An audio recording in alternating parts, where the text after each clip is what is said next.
Master your money. Personal finance workshop on mutual funds on December 7th and 8th. Register now. Hello guys, welcome back to iDream media. ఈరోజు మనతో ఉన్నారు personal finance expert అయిన విజయ్ కర్ణం గారు. Right now market situations అనేవి కరెక్షన్లో ఉన్నాయండి. దానికి సంబంధించిన details అనేది తెలుసుకుందాం. Hi sir. Sir, market correction జరుగుతూ ఉంది. మెయిన్గా ఇంపాక్టింగ్ రీజన్ అనేది అదానికి సంబంధించిన ఇష్యూ నడుస్తుంది కాబట్టి దాన్ని మెయిన్గా ఆయన సిమెంట్స్, పోర్ట్స్ చాలా రంగాల్లో ఉన్నారు. అది మేజర్ రీజన్ అవుతుంది అనేది కూడా తెలుస్తూ ఉంది ఇక్కడ. What is happening, what about to happen అంటారు? అంటే మనం కంప్లీట్గా నేను ఆ కేసు గురించి కాకుండా మనకి మ్యూచువల్ ఫండ్కి ఇంపాక్ట్ ఎంత అవుతుంది అనేది మనం ఆలోచన చేద్దాము. ఇప్పుడు చాలామంది ఇండెక్స్ ఫండ్స్లలో ఇన్వెస్ట్ చేస్తారు, చాలామంది మొమెంటమ్ ఫండ్స్లలో ఇన్వెస్ట్ చేస్తారు.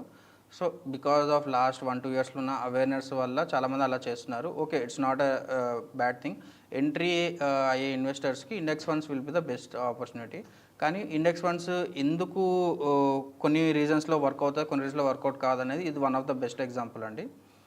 ఇప్పుడు సపోజ్ మనము ఈ డేటా పాయింట్ తీసుకుంటే అక్టోబర్ 2024లో లాస్ట్ మంత్లో నిఫ్టీ 500 మొమెంటమ్ ఇండెక్స్ ఉంది. దాంట్లో 7.8% ఓన్లీ అదానీకి రిలేటెడ్ స్టాక్స్లోనే ఇన్వెస్ట్ చేస్తారు వాళ్ళు. అంటే ఆ ఇండెక్స్లో ఎక్స్పోజర్ వచ్చేసి 7.8% ఉంది. So it's one of the biggest key factor అనమాట. ఇప్పుడు ఈ కరెక్షన్ అనేది ఆ ఇండెక్స్లో ఇన్వెస్ట్ చేసిన వాళ్ళకి ఇంపాక్ట్ పడదా అంటే పడుతుంది, డెఫినెట్గా పడుతుంది. కానీ వేరే ఎక్కడైతే యాక్టివ్ మేనేజ్మెంట్ ఉందో వాళ్ళు దీనికి ప్రికాషన్స్ తీసుకుంటారు. సో ఇది వన్ ఆఫ్ ద రీజన్ అనమాట. అండ్ నెక్స్ట్ థింగ్ వచ్చేసి ఒక మంచి పర్ఫార్మింగ్ ఫండ్, అంటే దానికి ఈక్వలెంట్ ఇండెక్స్గా ఈక్వలెంట్గా పర్ఫార్మింగ్ ఫండ్లో అక్కడ 7.8% ఎక్కడైతే కరెక్షన్ వచ్చిందో, అంటే ఇంపాక్ట్ పడ్డదో, అక్కడ అంతా కాకుండా ఇక్కడ జస్ట్ 4% మాత్రమే కరెక్షన్ వచ్చింది అనమాట. సో అందుకే మనం యాక్టివ్ మేనేజ్మెంట్ ఫండ్స్ని ఇగ్నోర్ చేయొద్దు. Index funds are good for short duration. Bull రన్లో, బుల్ మార్కెట్లో ఇట్ విల్ బి అది మంచిగా పర్ఫామ్ చేస్తుంది. కానీ లాంగ్ డ్యూరేషన్లో మనం ఎప్పుడైతే చేస్తున్నాం active funds will out perform them అనమాట. అండ్ నెక్స్ట్ వచ్చేసి ఇండెక్స్ ఫండ్స్ గురించి నేను ఎందుకు ఇలా మాట్లాడుతున్నానంటే ఇంకొక డేటా పాయింట్ చెప్తాను మీకు. 2000లో మనకు ఒకవేళ ఇదే మొమెంటమ్ ఫండ్స్ ఉన్నాయి అనుకుందాం. 2000లో మనకు ఇదే మొమెంటమ్ ఫండ్స్ ఉంటే అప్పుడు ప్రిడామినెంట్లీ మనకి ఇండెక్స్ విల్ బి అది రన్ చేసింది ఓన్లీ ఐటీ స్టాక్స్ అనమాట. సేమ్ అట్లాగే మనము ఎప్పుడైతే 2008లో మళ్ళీ చూసుకుంటే మనకు అప్పుడు ఇన్ఫ్రాస్ట్రక్చర్ రిలేటెడ్ ఫండ్స్ మాత్రం అవుట్ పర్ఫామ్ చేస్తాయి. అంటే మనకి ఇండెక్స్లో ఎక్కువ ఎక్స్పోజర్ తీసుకున్నట్టు ఇవే అనమాట. సో ఇట్లా ఉన్నప్పుడు ఎప్పుడైతే మనకి కరెక్షన్ వచ్చిందో 50% కరెక్షన్ వచ్చిందండి ఆ ఇయర్స్లో. 2000లో .com, 2008లో లేమన్ బ్రదర్స్, ఈ క్రాషెస్లో 50% కరెక్షన్ వచ్చింది. 50% కరెక్షన్ వచ్చినప్పుడు ఆ సెక్టార్ స్పెసిఫిక్గా ఉన్నది 80% వరకు కూడా కరెక్షన్ వచ్చినాయి అనమాట. అందుకే నేను ఇండెక్స్ ఫండ్స్కి అంత ప్రిఫరెన్స్ ఇవ్వను అనమాట. సో ఇప్పుడు 50% కరెక్షన్ వచ్చిన దగ్గర మీరు 50% రికవర్ చేయాలంటే జస్ట్ 100%, అంటే బౌన్స్ బ్యాక్ 100% వస్తే మీ 50% నెగిటివ్స్ విల్ బి క్లియర్ అయిపోతాయి. కానీ అదే సెక్టర్ స్పెసిఫిక్ దాంట్లో 80% కరెక్షన్ వచ్చింది. అంటే మూమెంటం, హైలీ మూమెంటం కానీ, నిఫ్టీ ఐటీ కానీ, వీటిలో నిఫ్టీ బ్యాంక్ కానీ, వీటిలలో 80% కరెక్షన్ వచ్చిన ఛాన్సెస్ ఉన్నాయి. 80% కరెక్షన్ వచ్చిన వాటిని బౌన్స్ బ్యాక్ కావాలంటే మీరు అప్రాక్సిమేట్గా 500% ఎక్కువ రిటర్న్స్ తీసుకోగలగాలి. 500% రిటర్న్స్ తీసుకుంటేనే మీకు అక్కడ వచ్చిన నెగిటివ్ కాస్త కాంపెన్సేట్ అవుతుంది. అందుకే ఎప్పుడైనా సరే ఇండెక్స్లలో ఇన్వెస్ట్ చేసేటప్పుడు జాగ్రత్తగా ఉండాలి. అండ్ అడ్వైజ్ తీసుకోవడం will be the best option. Active funds will be the more preferable option అనమాట. అంటే సార్, యాజ్ ఏ రీసెర్చర్గా and as a personal finance ఎక్స్పర్ట్గా, ఈవెన్ మ్యూచువల్ ఫండ్ డిస్ట్రిబ్యూటర్గా కానీ మీరు చూసినట్లయితే ఇవన్నీ కూడా మీరు you work on these things. But ఒక ఐటీ పర్సన్ ఉన్నారు, they don't work on these things. Pharma employee అంటే ఎవరైతే ఇన్వెస్టర్స్, రిటైలర్స్ ఉన్నారో యాజ్ టీజ్కి ఇదే ఇండస్ట్రీలో లేకపోయి ఉండొచ్చు. కంపల్సరీ వాళ్ళు వీటిని అనలైజ్ చేయకపోతే చాలా నష్టపోతారు. అండ్ మీరు చెప్తుంది రిటర్న్స్ 500%. ఇన్ కేస్ అది మైనస్ అయితే పరిస్థితి ఏంటి? అవునండి, దే లాస్ హోల్ అమౌంట్ అనమాట. అవునండి. ఇలాంటి సిచ్యువేషన్లో హై ఇన్వెస్ట్మెంట్స్ చేసిన వాళ్ళు అయి ఉండొచ్చు. Because IT employees they are investing around 10,000 కూడా ఉన్నారు. అవునండి. అలాంటి వాళ్ళు కానీ 50,000 SIP చేసే వాళ్ళు కూడా ఉన్నారు. ఇలాంటి పర్సన్స్ చాలా ఎక్కువ నష్టపోయే ఛాన్సెస్ ఉన్నాయి. కాబట్టి వాళ్ళు మిమ్మల్ని కన్సల్ట్ అయినట్లయితే ఎలాంటి సజెషన్స్ మీరు వాళ్ళకి ఇస్తారు? డెఫినెట్గా అండి, మనం ఇంతకుముందు వీడియోలో మాట్లాడుకున్నట్లు అందరికీ ఒకటే సెట్ కాదు. వాళ్ళ రిస్క్ అపెటైట్, వాళ్ళ రిక్వైర్మెంట్స్. ఇప్పుడు సపోజ్ ఒక పర్సన్కి 1-2 ఇయర్స్లోనే రిక్వైర్మెంట్ ఉంది అంటే వాళ్ళకి SIPs అంత పెద్దగా వర్కౌట్ కావు. SIPs will not work for them. కానీ లంసమ్స్లో వాళ్ళకి వర్కౌట్ అవుతుంది. లంసమ్స్లో అది కూడా డ్యూరేషన్ ఎక్కువ ఉంది, STP తీసుకోవాలి, లేదు అంటే లంసమ్ కన్జర్వేటివ్ ఫండ్స్ తీసుకోవాల్సి వస్తుంది. Okay. So it depends on funds, depends on their requirement అంట. అండ్ మోర్ ఓవర్ SIPస్లో కూడా మనము ఏ ఫండ్లో ఎస్ఐపి చేస్తున్నాం అనేది కూడా కరెక్ట్గా చూసుకోవాలి. ఎందుకంటే కొంతమంది అండర్ పర్ఫార్మెన్స్ ఫండ్లో కూడా ఎస్ఐపిస్ చేస్తున్నారు. ఈవెన్ దో వాళ్ళు అక్యూములేట్ చేసుకున్న యూనిట్స్ ఎక్కువగా ఉన్నా కానీ లాంగ్ రన్లో అది పర్ఫార్మెన్స్ చేయలేదు అని అంటే ఇట్ విల్ బీ లైక్ అంటే వాళ్ళని రోజులు చేసిన కాంపౌండింగ్, వాళ్ళు ఎన్ని రోజులు చేసిన ఏమంటారు వాళ్ళు చేసిన సాక్రిఫైసెస్ కానీ దానికి వర్త్ ఉండదు అనమాట.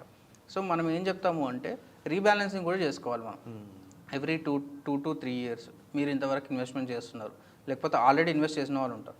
ఇప్పుడు మనం చూస్తున్న వ్యూవర్స్లో కూడా చాలామంది ఆల్రెడీ ఇన్వెస్ట్ చేసిన వాళ్ళు ఉంటారు. వాళ్ళ పోర్ట్ఫోలియో రీబ్యాలెన్స్ చేసుకోవడం కొంచెం ఇబ్బంది.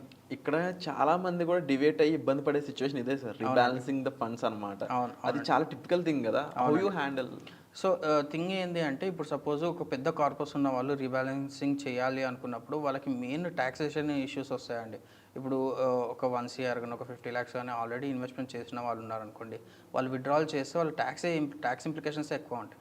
సో అప్పుడు మనం గ్రాడ్యువల్గా ఎక్స్పోజ్ తీసుకోవాలి, గ్రాడ్యువల్గా రీబ్యాలెన్సింగ్ చేసుకోవాలి. లేదు అనుకుంటే ఒకటేసారి రీబ్యాలెన్సింగ్ చేసుకొని దాని ఇంప్లికేషన్స్కి రెడీ ఉన్నారా లేదా ఇన్వెస్టర్స్ అనేది మనం చూసుకోవాల్సింది అనమాట. అది డీటెయిల్గా మనకి 1 to 1 మనకు తెలుస్తుంది అండి. అది ర్యాండమ్గా చెప్పలేను అనమాట.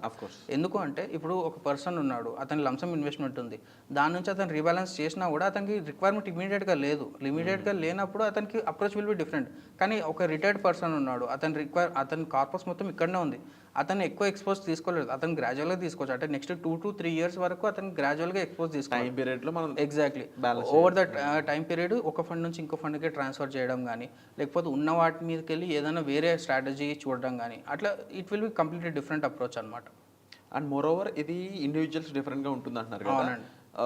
పర్సనల్ అపాయింట్మెంట్స్ అనేవి ఏ విధంగా ఉన్నాయి, మిమ్మల్ని అప్రోచ్ అయ్యడానికి స్కోప్ ఉందా, ఛాన్సెస్? డెఫినెట్గా అండి. మనం ఫస్ట్ అపాయింట్మెంట్స్ అంటే ఏ ఫండ్స్ ఏదైనా చూసుకొని ఫస్ట్ మనం బేసిక్స్ క్లియర్ చేసుకోవాలి. ఫస్ట్ మనం బేసిక్స్ క్లియర్ చేసుకోవాలంటే ఒకసారి వెబినార్కి అటెండ్ అయితే వాళ్ళకి బేసిక్స్ క్లియర్ అవుతాయి. వన్స్ వాళ్ళు మైండ్ సెట్ క్లియర్ అయిపోయి మ్యూచువల్ ఫండ్స్కి when they are get ready, already investment ఉన్న వాళ్ళు కూడా they should definitely get in to the course. ఎందుకు అంటే ఒకసారి మనకి టెక్నికల్స్ కానీ దానికి ఉన్న బ్యాక్గ్రౌండ్ మనం తెలుసుకున్నాం అనుకోండి, మనకి 100%లో 50% డౌట్స్ అక్కడే క్లియర్ అయిపోతాయి. అప్పుడు తర్వాత మనం అడ్వైస్ ఇచ్చామనుకోండి, it will be perfect fit అనమాట వాళ్ళకి. సో లాంగ్ రన్లో వాళ్ళకి వేరే ఎక్కడే రిక్వైర్మెంట్ అవసరం పడుతుంది. ఫర్ సపోజ్ ఒక చిన్న ఎగ్జాంపుల్ చెప్తానండి. ప్రైజ్ కోర్స్ వెబినార్ అనేది పక్కకు పెట్టేస్తే ఇప్పుడు ఒక చిన్న మిస్టేక్ చేశాడు, ఒక 1 lakh ఇన్వెస్ట్మెంట్ అనేది ఒక చిన్న మిస్టేక్ చేశాడు. ఆ మిస్టేక్ మీద అతను ఒక 5,000 లాస్ బుక్ చేసుకున్నాడు అనుకున్నాం, 5,000 లాస్లో నెగిటివ్ తీసుకున్నాడు. కానీ అదే మనకు ఇతను టెక్నికల్గా కానీ కొంచెం నాలెడ్జ్ తీసుకుని తర్వాత ఇన్వెస్ట్మెంట్ చేస్తాడు అనుకోండి, అక్కడ నెగిటివ్ బదులు ఒక 5,000 10,000 ప్రాఫిట్ తీసుకునే ఛాన్సెస్ ఉంటాయి. సో ఇది కూడా ఒక ఇన్వెస్ట్మెంట్ లాగా ట్రీట్ చేయండి. ఈ వెబినార్ కూడా ఒక ఇన్వెస్ట్మెంట్ లాగా ట్రీట్ చేయండి. సో డెఫినెట్గా లాంగ్ రన్లో you will get more benefit out of it అనమాట. So wonderful sir. ముఖ్యంగా సార్ చెప్పిన మెయిన్ పాయింట్ ఏంటి అనేది అయితే, మీరు ఏ విషయాలు తెలియకుండా జస్ట్ ఒక ఫ్లోలో ఇన్వెస్ట్ చేసి నష్టపోవడం కంటే కూడా మీరు నష్టపోబోయే అమౌంట్ని క్యాలిక్యులేట్ చేసుకుంటే ఆ అమౌంట్ మీరు రిస్క్ మేనేజ్మెంట్ ద్వారా తగ్గించుకోవడం, లేదంటే ఇండిఫరెంట్గా మీరు దాని నుంచి డబల్ మల్టిప్లై చేసుకుని మీరు ఎర్నింగ్స్ చేసుకోవడం అయినా మీరు చేయాలి అన్నట్లయితే ముందు సబ్జెక్ట్ మీద నాలెడ్జ్ ఉండాలి. ఆ నాలెడ్జ్ గెయిన్ చేయడానికి ఈ వెబినార్ అనేది మీకు 100% యూజ్ అవుతుందండి.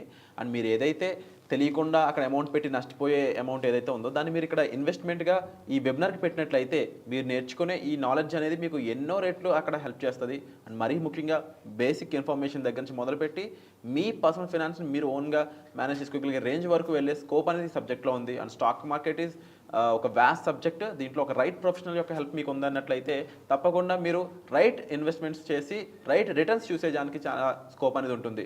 ఒక మంచి ROI అయి ఉండొచ్చు, లేకపోతే మీ ఫండ్స్ మంచి పర్ఫార్మెన్స్ ఇచ్చే ఫండ్స్ని చూస్ చేసుకోవడం అయి ఉండొచ్చు. ఇలా ఎన్నో విషయాలు ఈ వర్క్షాప్లో మీకోసం డిజైన్ చేయడం జరిగింది విజయ్ కర్ణం గారి చేత.